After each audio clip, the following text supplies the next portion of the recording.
When you are creating content for LinkedIn or any other platform for that matter, the most important thing that you can do is to have a good hook. People have the worst attention spans these days. If you don't capture that attention within the first 2 to 5 seconds, people are not going to continue to read your post or they're not going to continue to watch your video. You need to have a hook that pulls them in and makes them want to keep going. Come with me and check this out. Let's take a look at these options. The first thing that you can do with a hook is to evoke some sort of emotion. You want to make people feel something. This is an example from one of my posts. I said 3 years ago I interviewed for 7 jobs and got none of them. The idea behind that hook is to make people start to feel a little bit of empathy, a little bit of sympathy, and start to maybe relate their situation to that particular hook. The next type, and probably the most successful one, are intriguing hooks. You want to make people think.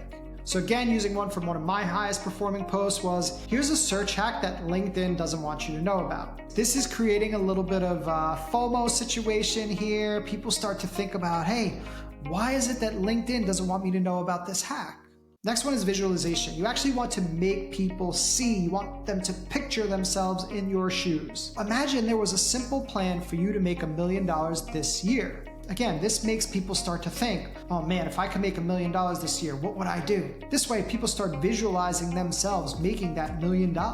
And they want to continue to keep reading because they obviously want that simple way. Now, the next type of hook you need to tread lightly with a bit. It is the controversy hook. The idea is to kind of get people a little bit riled up. You execute, and the way that you execute on this is by saying something that is basically against the status quo. So for example, the algorithm isn't the problem, it's your content. Now, there's going to be some people who are going to be like, hell yeah, I agree. And then there's others who may feel slightly offended by it. These controversy hooks tend to drive a lot of engagement. The people that agree, they want to tell you that they agree in the comments, and the people that disagree, they want to tell you why you're wrong. But remember, the idea here is to drive more people to your content, get more people to continue to read it. So the more comments that you get, the more engagement that you get, the more people that see your post, the more you get your message out. And the last one that I threw in there is relatability hooks. And the way that relatability hooks works is you are trying to get someone to identify with what it is that you're talking about. So what you're going to do is you are going to name something that is extremely identifiable. So in this case, I say, steal this marketing strategy from Starbucks. So everybody identifies with Starbucks immediately. They know what it is. They actually want to go and continue to get that marketing strategy from Starbucks. Another way to drive that relatability is not just companies. You can name famous people, or you can even use statistics that help kind of lump people into a category, and then they start to identify with people inside of that category.